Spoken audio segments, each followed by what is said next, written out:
나에게 맞는 부동산 투자 전략은 사람마다 다를 수 있고 나이대마다 다를 수 있고 상황마다도 다 다를 수 있을 것 같아요. 나이대별이나 상황별로 투자의 방향을 어떻게 잡으면 좋을지 알려주실 수 있나요? 네, 당연히 알려드릴 수 있습니다. 그래서 오늘은 나이대별로 어떻게 지금 방향성을 잡아가면 좋을지 그런 것들을 제가 하나씩 좀 설명을 드리도록 하겠습니다. 우선은 첫 번째는요, 20대, 30대의 전략입니다. 만약에 20대, 30대인데 내가 지금 무주택자라고 했을 때는요, 저는 내 집 마련부터 검토하시는 게 가장 좋다고 생각합니다. 일단 그렇게 할 때 우리가 가장 먼저 검토할 수 있는 게 청약이겠죠. 근데 청약도 보면 공공분양 같은 경우는 분양가 상한제를 적용하는 경우가 많아요. 그렇죠? 그러면 그 상대적으로 좀 저렴한 가격으로 분양을 받을 수 있기 때문에 그 자격이 되시는 분들은 우선적으로 해보셨으면 좋겠습니다. 근데 민간 분양 같은 경우는 아무래도 요즘에 좀 고분양가가 많죠. 그래서 주변의 신축 아파트랑 가격 비교를 잘 하셔야 됩니다. 근데 이때 주의할 점이 있어요. 뭐냐면 그 청약이 좋다라고 하니까 나는 계속 청약만 받아야지. 뭐 1년, 2년, 3년, 4년 계속 청약만 시도하는 거예요.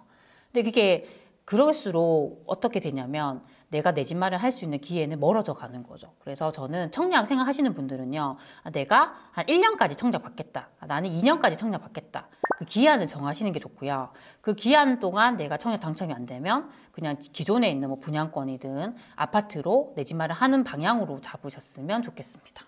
그리고 20대, 30대인 분들이 유리한 점이 있어요. 그게 뭐냐면 대출을 받을 수 있는 능력이 좋다라는 부분이에요.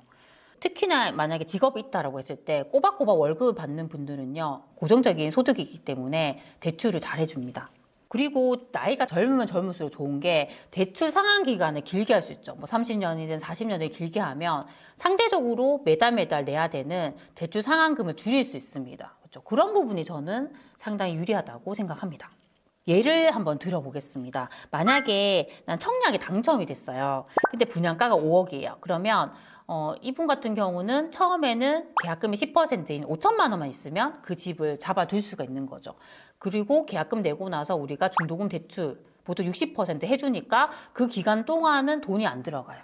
그러면 이때 돈이 언제 들어가냐면 잔금하는 시기, 입주하는 시기에 잔금을 상환해야 되기 때문에 그때 돈이 들어가게 됩니다. 그럼 그때는요, 내가 대출을 받으면 되죠. 우리가 분양권 같은 경우는 잔금 대출을 받을 수 있습니다. 그래서 만약에 우리가 최대로 받을 수 있는 한도가 보통 70% 정도 돼요. 나는 70%의 대출을 받을 수 있다라고 하면요, 5억에 70%면 3억 5천만 원 정도까지 대출이 가능합니다. 그러면 나는 1억 5천만 원만 있으면 되죠. 근데 이미 계약금으로 5천만 원 냈으니까 1억만 있으면 그 집에 들어가서 살 수가 있는 거예요. 그럼 그 1억이라는 돈을 어떻게 마련할지는 이미 내가 이걸 분양을 받았을 때 생각해 둬야 돼요. 그럼 보통 우리가 분양을 받고 입주할 때까지 기간이 3년 이상 걸리잖아요. 그 기간 동안 내가 시드머니를 좀 더 모으고 모자라는 돈은 뭐 신용대출 같은 거 좀 활용해서 내가 돈을 마련하면 되겠다라고 그런 플랜을 세우면 됩니다. 그래서 만약에 내가 잔금 대출로 3억 5천만 원을 받고요. 대출 상환 기간은 40년 정도 하고 대출 금리를 4% 정도로 한다라고 하면요, 매달 상환해야 되는 대출금이 146만 원 정도 됩니다. 네. 그래서 그래도 상대적으로 상환 기간이 길기 때문에 나이가 좀 많으신 분들보다는 조금 대출금 상환에 대한 좀 부담이 덜할 수 있다라는 부분이 있습니다. 이렇게 되면 1억 5천 정도 있으면 내 집 마련을 할 수 있습니다. 두 번째 케이스는요, 청약 말고 20대, 30대 분들이 내 집 마련을 하는 경우입니다. 이때는요, 나이가 젊으시잖아요. 그러면 투자와 실거주를 분리하는 전략으로도 갈 수 있습니다. 근데 이때는 투자와 실거주를 분리한다 했을 때 가장 중요한 부분은 전세가율을 잘 보셔야 됩니다. 상대적으로 전세가율이 높다. 대략적으로 최소 60% 정도 된다라고 했을 때는요, 괜찮아요. 그래서 만약에 내가 서울에 5억 정도 되는 아파트를요, 전세가율 60% 정도 되는 곳을 산다 하면요, 나는 2억 정도 돈이 있으면 전세를 끼고 사둘 수가 있습니다. 그래서 만약에 나는 그동안 모은 돈이 2억 있다라고 했을 때는 전세 보증금을 활용할 수 있기 때문에 내 돈이 하나도 들어가지 않습니다. 특히 요즘 같은 경우는 서울이나 수도권에 대출 규제를 좀 많이 하고 있어요. 그래서 만약에 나는 좀 종잣돈이 있다라고 했을 때는 이런 식으로 전세 끼고 사두신다 했을 때는 충분히 할 수가 있습니다. 이때 주의할 점은요, 어떤 부분이 발생하냐면 내가 전세를 끼고 다른 곳에 사뒀잖아요. 그럼 나의 주거에 대한 부분을 해결해야 되죠. 만약에 나는 부모님 집에 살 수 있다라고 하면 너무 좋은 거죠. 그러면 주거비 해결할 수 있고, 나는 그런 상황이 안 된다고 했을 때는 최대한 월세 저렴한 곳에 가셔가지고 그렇게 생활을 하는 거죠. 그런 식으로 나에 대한 주거를 또 해결할 수 있습니다. 그리고 우리가 뭐 서울이든 수도권 같은 경우에 내가 만약에 5억 정도의 집을 산다 했을 때는요, 생각보다 그렇게 좋은 곳을 못 살 수 있습니다. 근데 우리가 인지해야 되는 부분은 이게 끝이 아니라는 거죠. 이게 처음 내가 집을 사둔 거잖아요. 그러면 여기가 내가 그래도 조금 추후에 상승 여력이 있는 곳을 사뒀다 했을 때 걔가 올라주면요, 그걸 팔아서 다음에 더 좋은 걸 사고 또 팔아서 다음에 더 좋은 걸 사면 결국에 우리가 언젠가는 강남에 정말 괜찮은 아파트를 사둘 수도 있는 거죠. 그렇죠? 그래서 그런 곳까지 우리가 좀 장기적으로 생각을 하시면서 이렇게 좀 접근하시면 너무 좋을 것 같습니다. 그리고 두 번째 케이스는요, 40대, 50대에 대한 전략입니다. 근데 40대, 50대라 했을 때는 제가 봤을 때 대부분이 집 한 채는 있을 거라고 생각합니다. 그러면 이 집 한 채를 활용해서 어떻게 내 자산을 불릴 수 있는지 말씀을 드리도록 하겠습니다. 일단 첫 번째 케이스는요, 내가 기존에 갖고 있던 그 집을 팔고요, 더 좋은 상급지로 갈아타는 전략입니다. 근데 이때 주의할 점은 확실히 좋은 데로 가셔야 돼요. 이게 저도 이렇게 강의를 하다 보면 저한테 질문하시는 분이 뭐 갈아타기를 하는데 같은 아파트에서 좀 더 큰 평수로 간다던가 아니면 그 옆에 있는 아파트로 갈아타기를 했다라는 분들이 있더라고요. 그렇게 해서는 내 자산이 눈에 띄게 불어나는 거 볼 수 없습니다. 그래서 우리가 갈아탄다 했을 때는 지금 내가 갖고 있는 이 집값보다 뭐 1.5배든 2배든 확실히 좋은 곳으로 가시는 게 좋습니다. 그리고 이때 또 주의할 점은 가고 싶은 곳이 있어요. 거기에 뭐 금매가 나오고 있어요. 잡아두고 싶어요. 근데 내 집이 안 팔리면 소용없다라는 거죠. 그래서 만약에 갈아타기를 결심했다라고 했을 때는 내 집을 적극적으로 파셔야 됩니다. 근데 제가 아시는 분 같은 경우는 어차피 기간이 많이 있으니까 내가 천천히 집을 팔면 되지요라고 생각하시더라고요. 안 된다는 거죠. 왜냐하면 집이 팔리고 안 팔리고는 내가 선택할 수 있는 게 아니에요. 내가 통제할 수 있는 게 아닌 거죠. 그 집을 사줘야지 팔리는 거예요. 그렇죠? 그래서 특히 요즘 같은 경우는 아직 거래가 그렇게 많지 않기 때문에 내가 생각하는 시기에 집이 안 팔릴 수 있습니다. 그래서 미리 집을 내놓는 게 좋고요. 이때 팁을 제가 하나 드리면요, 최대한 저는 그래도 많은 부동산에 내놨으면 좋겠어요. 그렇게 내놓으시고요. 그 집을 부동산에 내놓을 때 우리 동네에만 내놓지 마시고요. 내가 사는 동네보다 더 못한 동네에 내놓으면 좋습니다. 그 이유는요, 거기에 사는 사람 입장에서는 우리 동네로 오는 게 상급지 갈아타기가 될 수도 있거든요. 그렇죠? 그래서 그렇게 좀 집을 내놓으시면 좋을 것 같습니다. 그리고 또 하나 팁을 드리면, 우리가 무조건 저렴하게 집을 내놓으면 된다고 생각하시잖아요. 아니라는 거죠. 왜냐하면 내가 싸게 내놓잖아요. 그럼 그 경쟁자는 더 싸게 내놔요. 그럼 계속 끝도 없이 가격이 내려갑니다. 그래서 그럴 때는 어느 정도 적당한 금액으로 내놓으시고요. 부동산에는 가격 조정이 된다라고 얘기를 하세요. 그러면 그렇게 얘기를 해놓으면 만약에 정말 내 집을 마음에 들어하는 사람이 나타나잖아요. 그 사람이 협상을 해야 됩니다. 그래서 만약에 그 사람이 원하는 가격으로 내가 해줄 수 없다라고 했을 때는 그래도 사정을 얘기하면서 내가 요만큼은 더 내려드릴 수 있습니다라고 얘기를 하면서 서로 협상을 하시면요, 그래도 좀 괜찮은 가격으로 매도를 할 수 있다고 생각합니다. 그리고 두 번째 케이스는요, 기존 집을 팔지 않고 그대로 둔 상태에서 하나를 전세 끼고 사두는 전략입니다.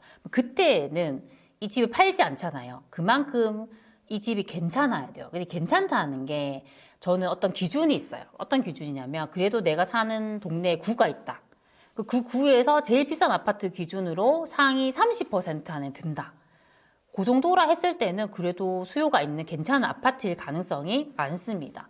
그럴 때는 얘도 괜찮기 때문에 굳이 팔 필요가 없어요. 그래서 요거는 계속 가져가시고요.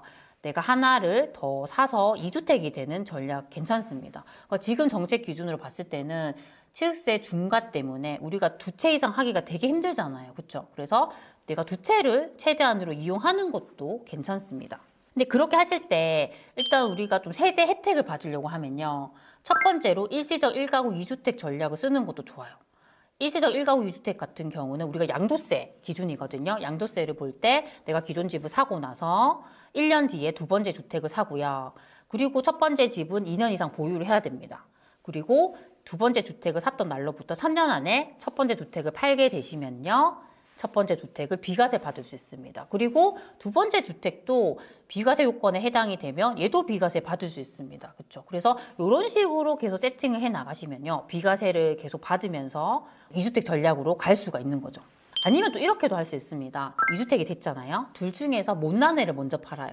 우리가 주택인 경우에는 2년 이상 보유하시면 기본 세율로 팔 수 있습니다. 그렇죠? 그래서 그렇게 못난 것을 팔고 하나를 더 사고 2주택을 유지하는 전략으로도 갈 수 있습니다.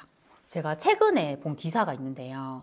부산 해운대구에 사시는 분이요. 서울 강남의 한강뷰 아파트를 최고 가격으로 매수했다라는 기사를 봤습니다. 근데 그분 입장에서도 보면 기존에 1주택이 있고요. 괜찮은 하나를 더 사서 2주택이 되는 전략으로 가셨잖아요. 저는 그 전략도 너무 좋다고 생각합니다. 지금 같은 시기는요, 우리가 주택을 많이 살 수 있는 시장이 아니에요. 그렇죠? 그래서 우리가 최대 2개를 사서 웬만하면 좀 똘똘한 걸 사가지고 장기적으로 보유하는 전략도 괜찮다고 생각합니다.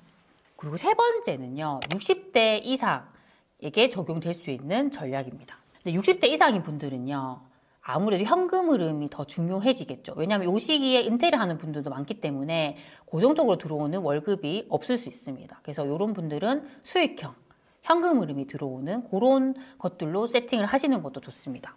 근데 이때 좀 주의할 점이 나이가 많을수록 무리하게 대출을 받는다거나 좀 리스크가 있는 투자는 피하는 게 좋다고 생각합니다. 그리고 우리가 주의해야 될 점이 뭐냐면요. 나는 60대가 되면 노후 준비를 해야지라고 생각하는데 저는 절대 그러면 안 된다고 생각합니다. 노후 준비라는 것은 빠르면 빠를수록 좋아요.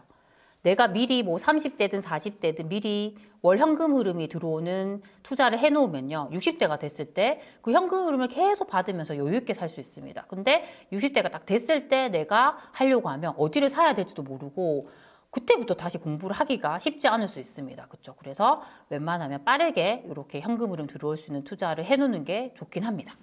그래서 저는 일단 첫 번째로 말씀드리고 싶은 부분은 은퇴를 하고 나서 수익형 투자로 많이 보시는 게 다가구 주택.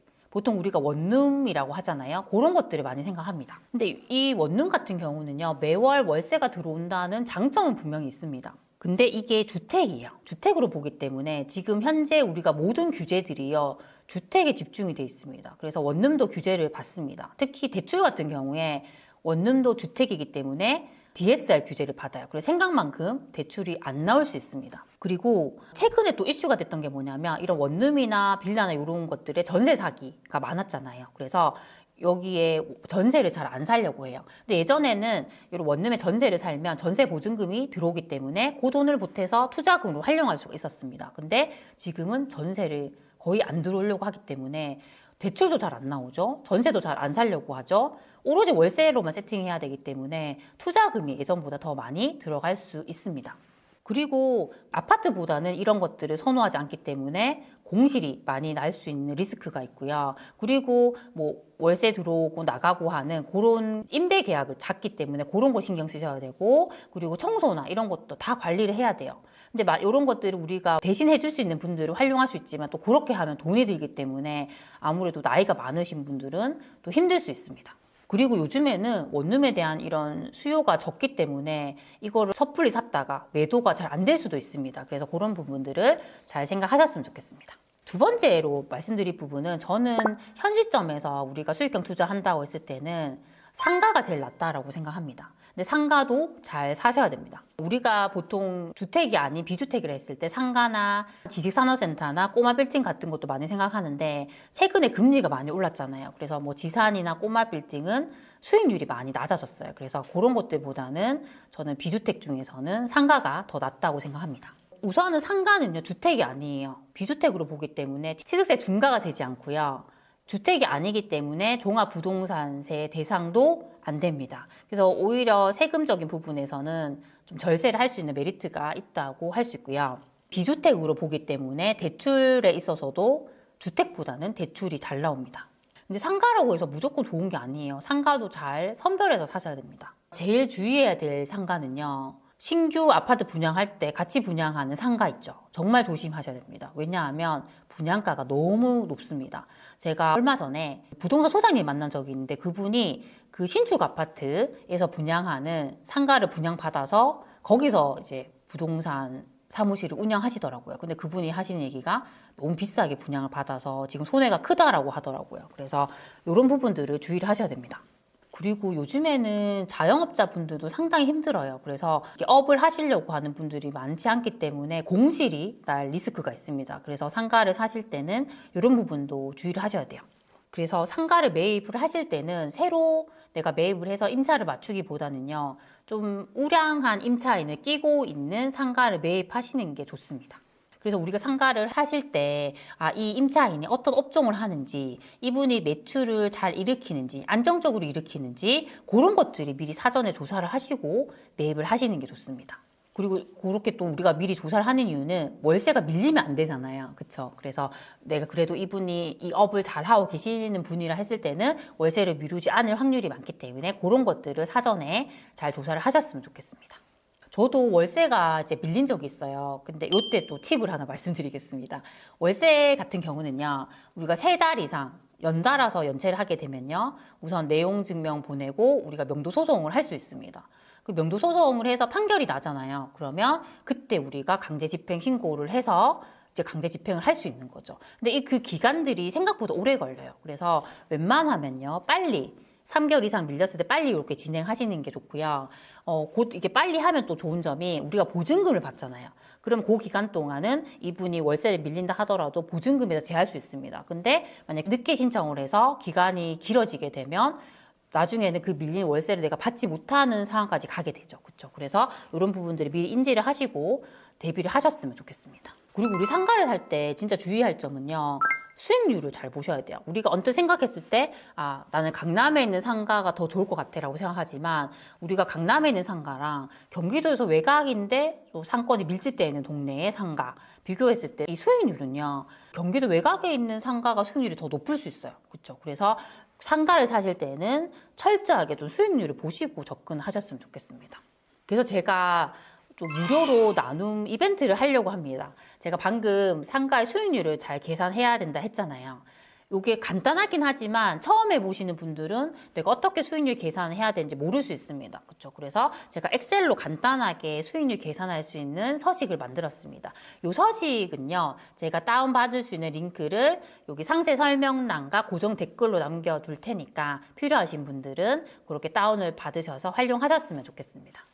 오늘은요, 우리가 나이대별, 상황별 좀 할 수 있는 투자 전략에 대해서 제가 좀 말씀을 드렸습니다. 저도 강의를 하고 있지만 우리가 일방적으로 이렇게 강의를 하면요, 그 개개인의 상황이 다르고 나이가 다르기 때문에 거기에 맞는 피드백을 드릴 수 없더라고요. 그래서 제가 하고 있는 과정 중에서 1대1 온라인 상담이라던가 아니면 저평가 신축 스터디 같은 것들은 조금 제가 소수로 이렇게 운영을 하기 때문에 개개인별로 상황에 맞게 이렇게 피드백을 드릴 수 있습니다. 그래서 만약에 그런 과정이 조금 필요하다라고 하시는 분들은요, 제가 여기 상세 설명란과 고정 댓글에 그 과정들에 대해서 남겨둘 테니까 그렇게 한번 참고를 하셨으면 좋겠습니다. 오늘 제가 말씀드린 것들이 우리 소중한 친구분들에게 조금이라도 도움이 되셨으면 좋겠습니다. 그럼 우리 다음 시간에 만나요. 안녕.